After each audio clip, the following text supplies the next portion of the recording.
You're listening to 91 Reasons, a journey into the twisted landscape of pop culture. Keep your hands and arms inside the podcast at all times. And now, the voice, Jeff Tucker.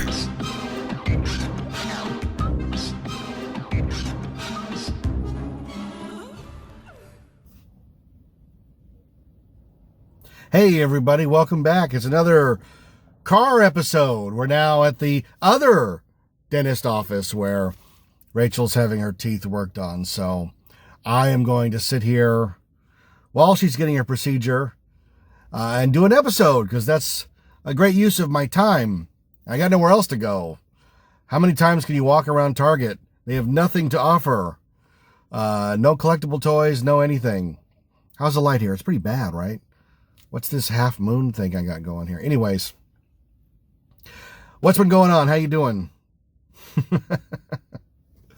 I'm caught up on WandaVision, not to beat a dead horse.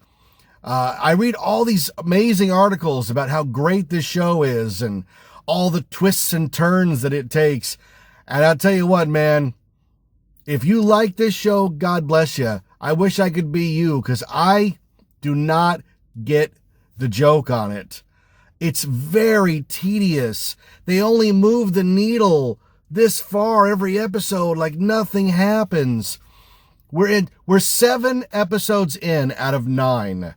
There are 2 episodes left in this show, and we still don't know what the plot is. 7 episodes in, and no indication of what the plot is. I ask you, what is the plot of WandaVision? Originally, we thought it was Wanda is so distraught over the loss of the Vision that she stole his body after 5 years and decided to bring him back to life in her own fantasy world, which is not a bad premise for a show. But last week's episode decided that's not the premise of the show, that somebody named Agatha, who is a witch in the Marvel Universe, has been doing something controlling all of this. That's not a big enough twist for me. That's not a big enough twist at all because it still doesn't explain what's happening in the show. And I can only take this in the dark crap for so long before I'm just done with it. I need to know what's happening on the show and why I'm watching what I'm watching. Even, I'll go back to the granddaddy of all these, Lost. Even Lost gave us crumbs to keep going. Here's what's happening. Here's why this is. Here's what that is. You know, by the end, they were so full of their own mythos that they just screwed the pooch on the ending. It's very rare that a show has, nails the ending. Game of Thrones blew it. Lost blew it. It's hard to live up to shows like MASH, that just nail the ending right. Or even, last year, the year before, Watchmen, I thought was great. I enjoyed Watchmen. And Watchmen had a lot of mystery to it. It had a lot of, we're not going to tell you what's going on until later. Hang on, it's going to make sense. Here's the explanation of this one. Here's a new mystery. I think that's the problem I have, is that I grew up on episodic television where there might have been an overarching storyline, but each of the episodes had its own story. The biggest example of that is Star Trek: The Next Generation. They have the Borg overreaching story, the Romulan overreaching story, but individual stories in the series. Picard had none of that. Each episode of Picard was just another scrap of this long, convoluted, frankly, really dumb story about space tentacles that are going to come out of a hole and grab everybody, so only the robots are going to live. I have no idea. Stupid. I mean, I do know what it is. It's not my job to explain something that stupid. If I had to go around explaining Alex Kurtzman plots to everybody, that's all I would do, because the guy just doesn't write anything cohesive. He is a prime example of failing up. But WandaVision has everybody in love. All their reviews are just gushing about all of the nuance and flavor, and I'm like, that's great. What's the plot? You can write, if I wanted to write a novel of just cool things happening and never explain why they're happening, that's easy. I'll write a script where a dinosaur walks down Hollywood Boulevard. At the same time, a magician pulls 1,000,000 rabbits out of his hat. But a good writer connects them so that you, the audience member, feels like your time has been well spent. I'm not sure I feel that with WandaVision. And they finally did an after credit sequence because, the after credit sequences for the Marvel Universe started in 2008. So that's right in line with where WandaVision is in its timeline of sitcoms, because the last episode was Modern Family. I'm not enamored with this show at all. I want to be.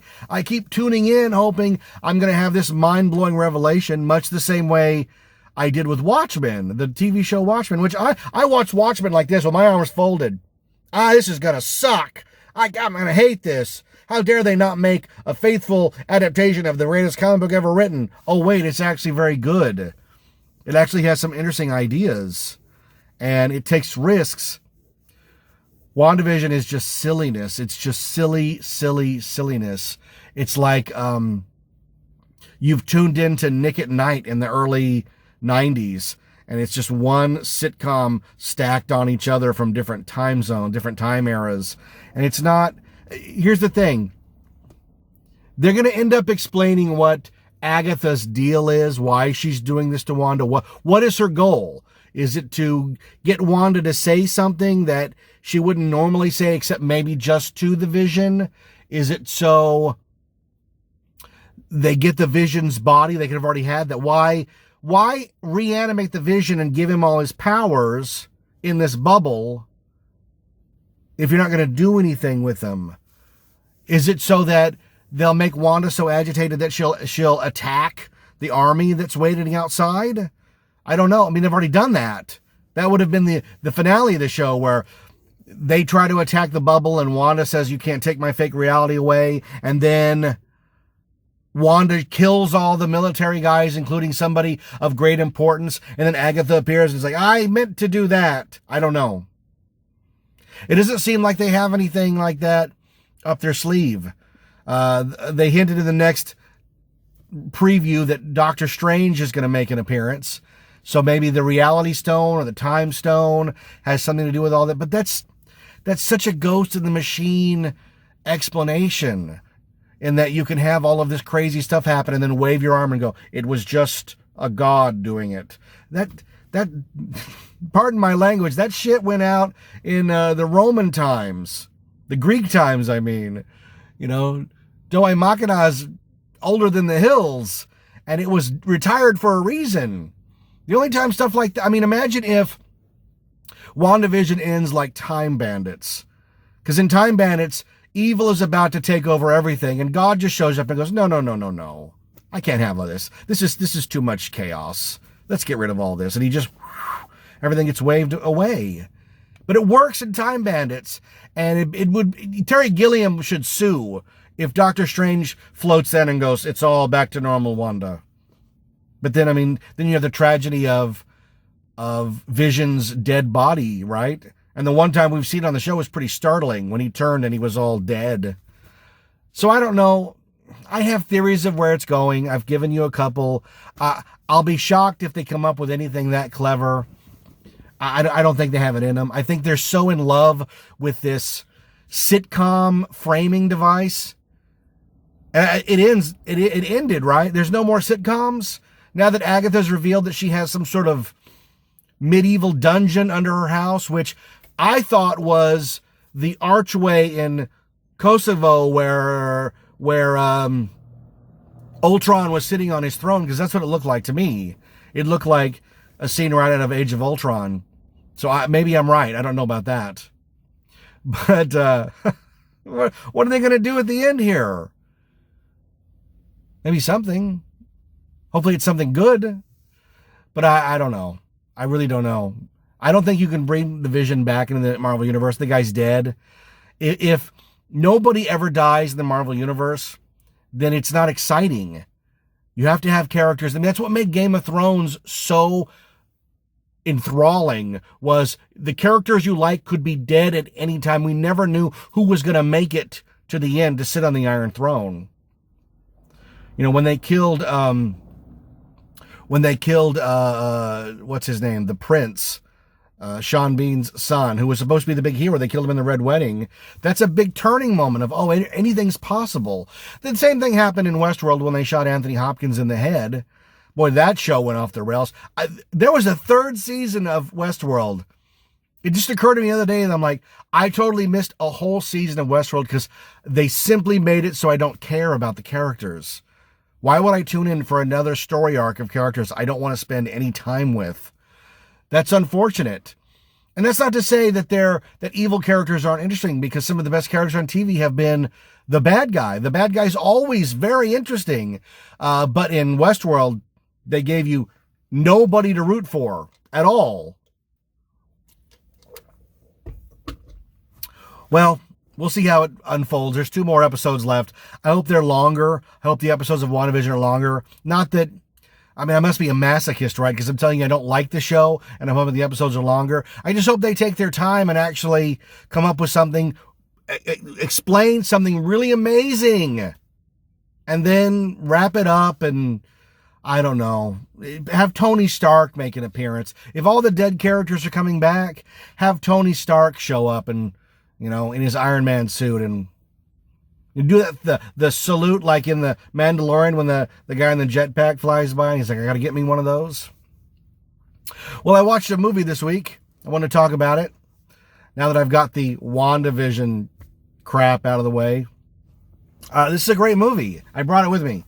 You ever seen Moscow on the Hudson? Robin Williams, 1984, directed by Paul Mazursky. You gotta go look at that. Is it backwards?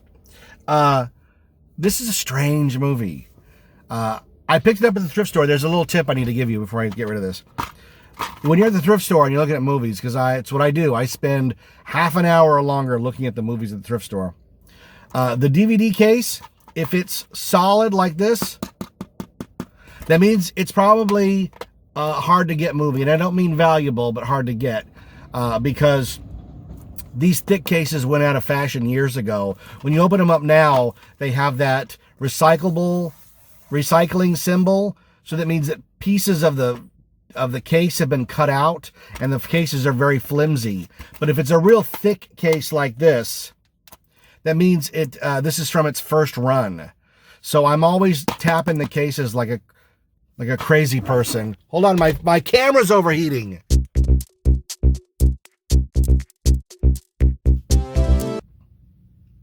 I had to move to the shade.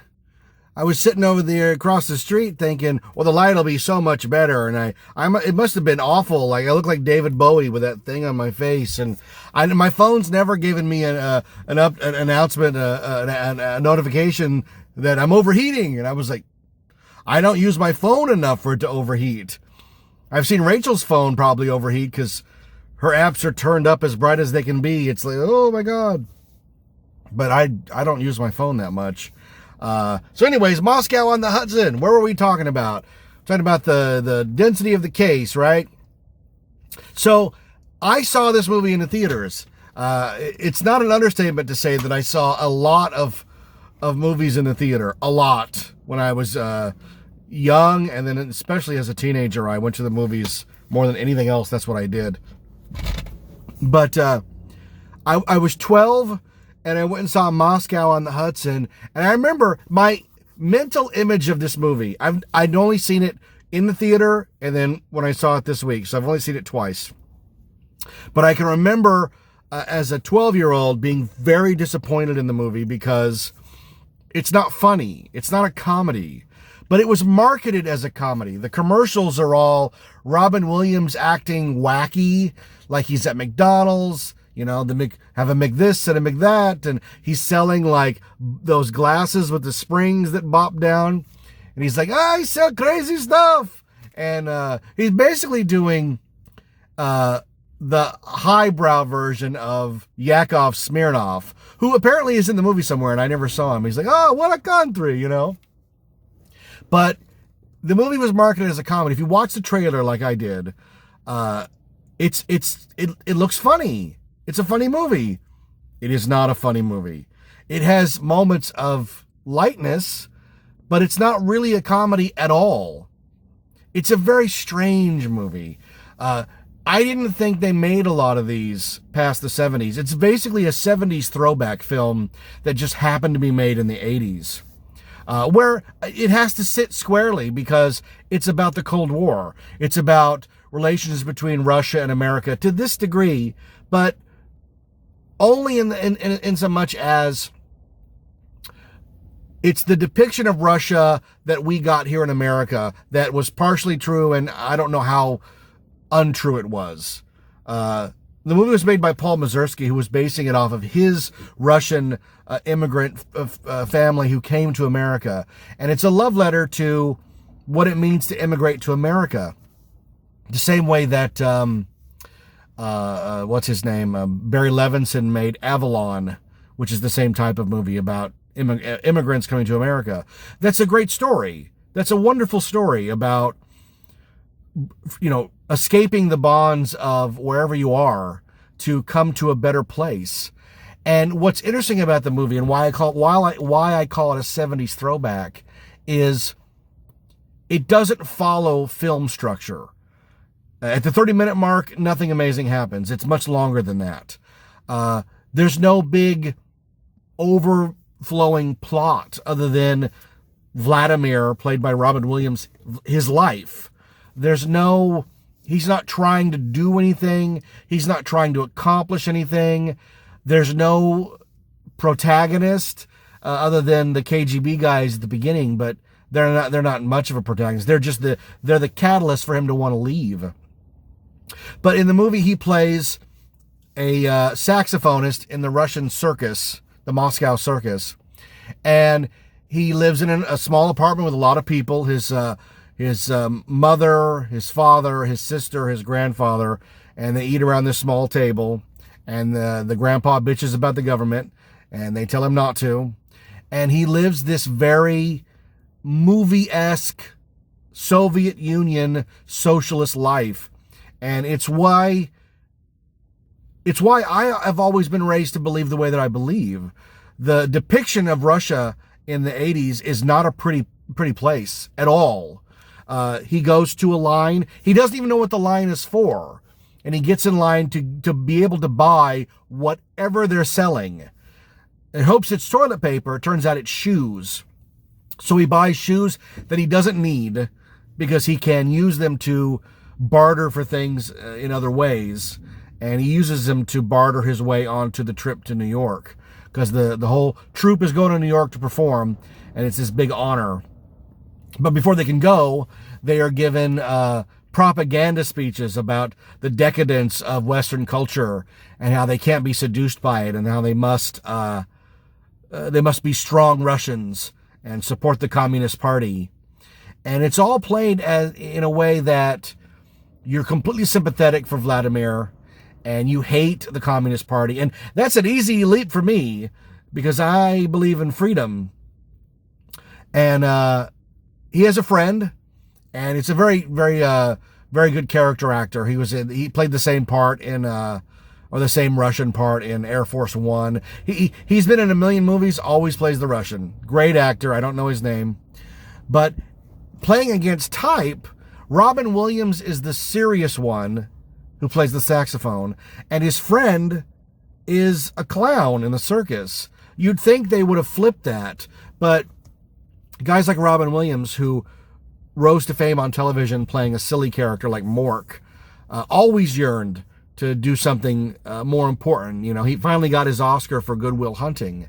But you can see the seeds are being laid here in, let's tell the audience it's a comedy starring Robin Williams. And when they get to the theater, they'll actually discover that it's a serious movie about defecting to America and the immigrant experience in America, not just Russian immigrants, but Cuban immigrants, Italian immigrants, and people who do feel lost here in America. So his friend, the clown, tells him he's going to defect. And Robin Williams is like, you can't tell me that. If you tell me that, I have to turn you in. And there's a lot of nervousness in the film and scare and fear about people are going to turn you in. You can't just do what you want in Russia.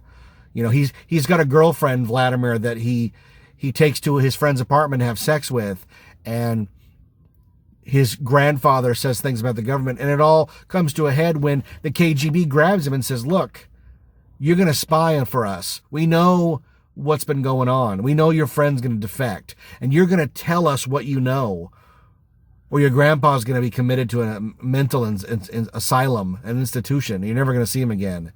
And it scares him, and it scares you, the audience member, because the idea that someone can come into your house and just take someone you know away, someone you love and care for, just take them away and then they're gone.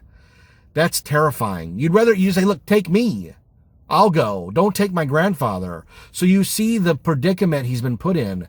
And every time his friend makes these allusions to defecting, you can see Vladimir just freak out. Like, you have to stop.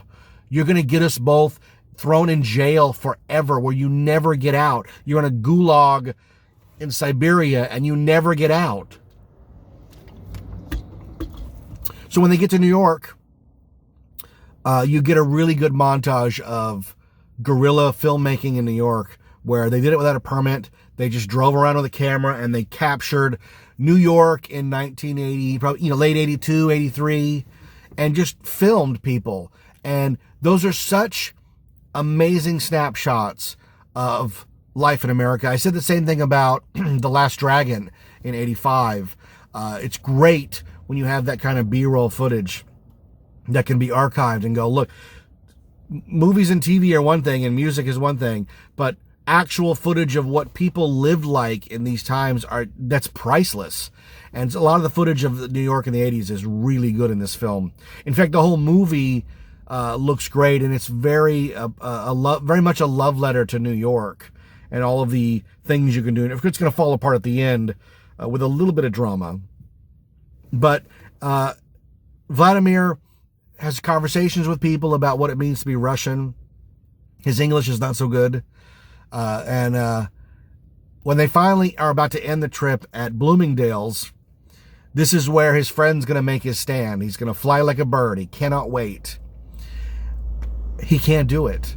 He's terrified. The KGB have him terrified beyond measure, and he cannot bring himself to defect. And what's interesting about the film is that they've laid a little bit of the groundwork. You know Vladimir is going to defect or there's no story, because it opens with him on the bus helping out a fellow immigrant. But there's no aha moment where he decides to defect. There's no, I'm going to do it for this reason or that reason. In a typical studio film, there would have been a reason. He would have said, I can't defect because of my grandfather. And then the grandfather would go to him and go, look, you must defect for the family. There's none of that. There's none of that. He, in a moment, just decides, you can see it in his eyes, I'm going to do this. I'm going to stay here with nothing but the clothes on my back and defect. So there's a funny antics-filled sequence through Bloomingdale's where the KGB's trying to get him, security guards are trying to get him because he's causing a disturbance, and he wants to defect, and so he defects to the security guard. And Maria Conchita Alonso in her debut film, she's gorgeous in this film. If you like Salma Hayek, I urge you to check out this, because she's very much in the same vein of just innocent and fun, and she's dancing and a well-rounded character. And that's what makes her so appealing in this film. She's not just a one-note girl to be won. She has her own thoughts and dreams and stories. And the media makes a circus out of his defection. The government shows up, and the security guard who's been yelling at people, there's the big line of the movie is a New York City police officer who says, it's America. The KGB's like, he cannot do this. Is that more Italian? And the police officer says, it's New York. Man can do what he wants. It's a free country. And everybody goes, yeah, it's a big moment. And he has nowhere to go. And the government's like, well, we can't just turn you out into the streets. And that's when the security guard says, well, you can just come on with me, man. Let's go. And it's such a tender, real moment. And Vladimir ends up living with this African-American family, and it's just like what he left back home. There's a mom, a dad, a sister, a grandfather, and they sit around the table and they talk. And these are just really great character scenes. The movie is all about character because, again, there's no plot other than he has to defect to America and do something, I guess. You know, it's not Forrest Gump where he's going to invent something amazing or cause something's downfall. He's just a guy trying to have his life. Now, in defecting, he leaves behind his grandfather, his sister, his mother, his father, his girlfriend, and his best friend who watches from the bus as Vladimir flaps his wings and says, I'm the free bird you said you were going to be. And how did this happen? How did we flip? It's really poignant and very touching. He ends up with a Cuban lawyer who tells the story of his immigration. He floated from Cuba on a raft and ended up at a club. It's a very funny sequence. And then it's just the trials and tribulations of what it means to be an immigrant in America. And it's very touching of all the love and respect people have for this country and all of the things that they would do to get here. Practically everyone Vladimir meets is an immigrant who holds America up as this beacon of hope in the world. And it is, and it still is, and it always will be. Everybody wants to come to America. Why wouldn't you? You can sit in your car in America and do a podcast that you can then broadcast to the world free of charge. With all the freedoms that entails, I can say and do practically anything I want as long as it's legal here in America. He says that at the very end. I can do whatever I want as long as it's legal. I didn't think I was going to be affected by the movie so much, but coming off the heels of so much anti-American sentiment by Americans, seeing a movie that was unabashedly patriotic, told by outsiders, is a stunning achievement. And a movie that would never be made today. They would never make a movie this pro-American told by immigrants today. Because it wouldn't fit the narrative the media wants to spin on us. The media has to all be negative. America has to be this terrible place, and it isn't. It's a land of opportunity. And it's personified in the movie by the many jobs Vladimir gets. They show him as a busboy, McDonald's, a street salesman, a limousine driver who also sells pins and diet supplements and watches and anything you can do to make a buck in America. As long as you're willing to get up every day and hustle, the money is out there for those who want it to work hard for it. That's a great message to send to people. It's a message I got out of the movie. Nothing they throw at Vladimir phases him because he wants to make it in America. And he's going to make it. And he's helped by these amazing people who are in his life. And then he's able to get his own place and apply for citizenship, even though it's going to take years. And then he's there when his girlfriend, Maria Conchita Alonso, takes the oath of citizenship. It's not Vladimir taking the oath. In the context of the film, he never achieves it. It's somewhere down the line. We're not with him long enough for him to achieve that goal. But we see it achieved through his girlfriend and the pride in her face when she gives the oath. And how they talk about what it means and how important that it is. It makes you proud to be an American and to want to do good things for this amazing country that we live in. I wasn't sure how the movie was going to end. Because, again, there's no if you think of the overarching plot as he wants to be an American citizen, then I guess that's the plot. But he never achieves it in the film because that's not what it's about. This is truly a film that is not about the destination. It's about the journey. And the journey of all these people that he meets. And he's dealt a pretty bad hand at the end. They have, there's hardly any strife other than the KGB, who are played as almost cartoon characters. But they throw in strife at the end with, he gets invited to play on stage with a saxophone master of jazz, and he can't keep up. And the guy tells him off screen, keep practicing at it. And Vladimir's just destroyed and wants to get drunk.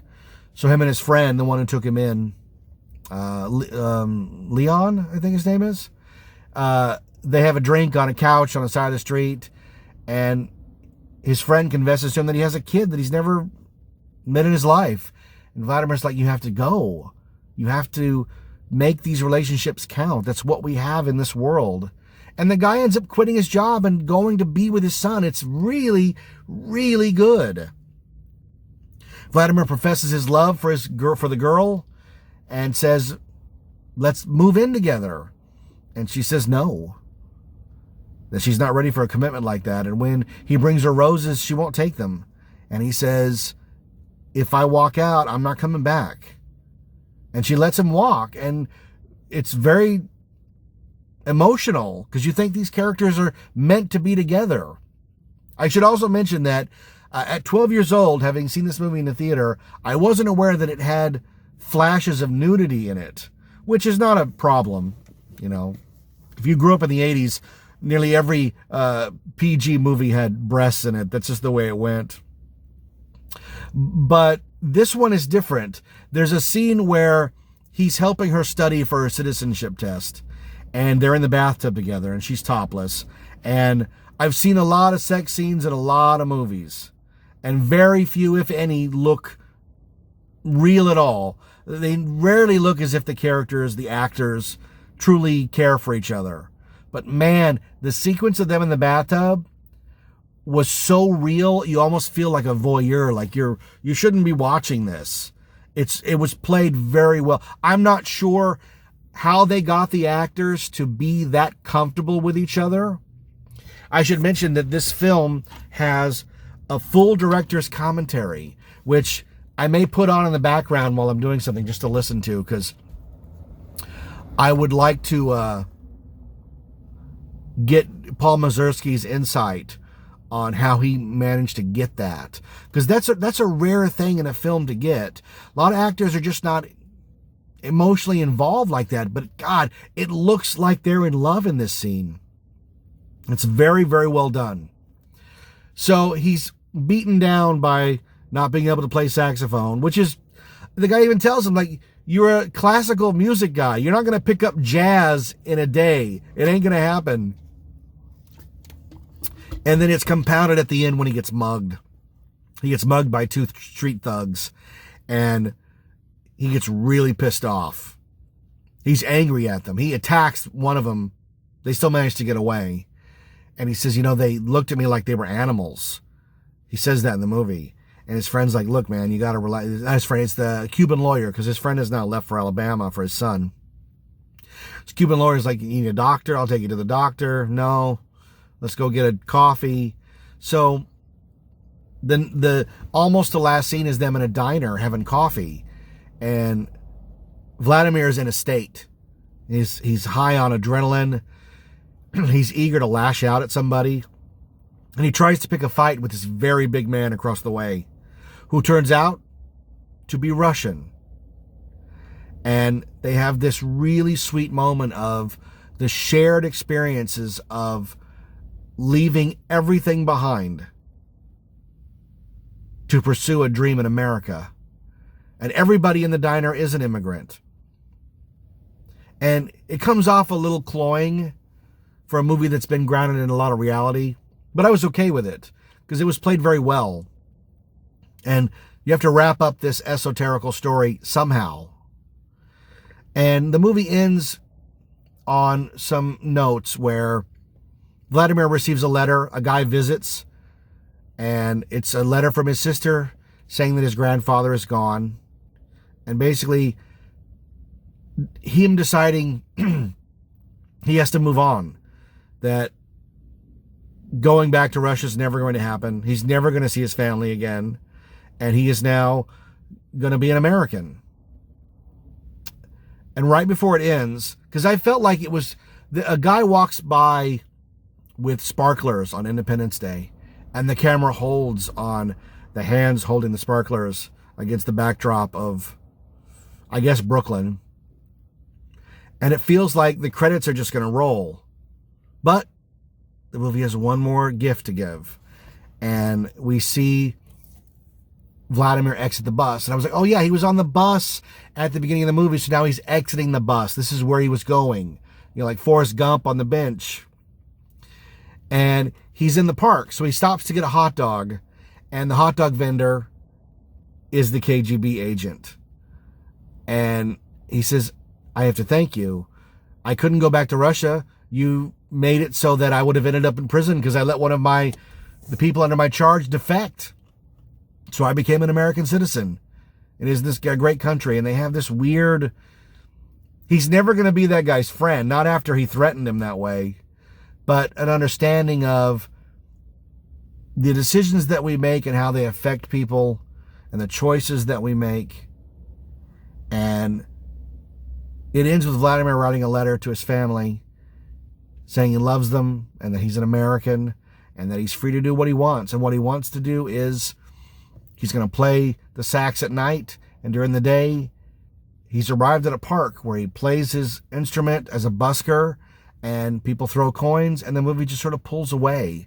And we're left with Vladimir okay with being an immigrant, okay with being in America, and happy doing what he wants. I should mention that the girl comes back. She decides that she's not going to marry him, but that she's going to live with him. It's all really well done. I'm not a real big Paul Mazursky fan either. I've seen a few of his movies, and I didn't get Down and Out in Beverly Hills or Moon Over Parador with Richard Dreyfuss. But this one's really good, and they don't normally let people make these movies in the 80s. These were made in the 70s. Movies about characters without full plots, where they're just moving through life. That's a 70s thing. That's an auteur thing. That's a movie made before Jaws, before Star Wars, before movies had to be one line. You know? It's a space movie. Star Wars. Killer shark movie. Jaws. They used to make movies like The Godfather 2, The Deer Hunter, Heaven's Gate even. Movies that are just Jeremiah Johnson. Movies that are just character, long, flowing movies where settle in, we're going to tell you this grand story or this very intimate story. But it's not going to be, a wacky movie about flubber or talking dogs. I wasn't sure I was going to like it. I fully expected to take the movie off 20 or 30 minutes in. And I almost did because, like I said, it does take a long time for something to happen. You're just being set up with Vladimir's story in Russia and his friend and the defection plan and and then it eases you in, like getting into a hot tub. You have to get in slowly, but once you get in there, you're going to like it. Moscow on the Hudson. What was my mother thinking sending me to this movie? She sent me to Arthur. She sent me to Moscow on the Hudson. There were a whole stack of movies I saw in the 80s, young, that I really shouldn't have been at. This one was really mismarketed. And with not with the nudity, but not even the nudity, the sensual nudity. Like, these people are having sex right on camera. That's a little odd, or they're getting ready to have sex.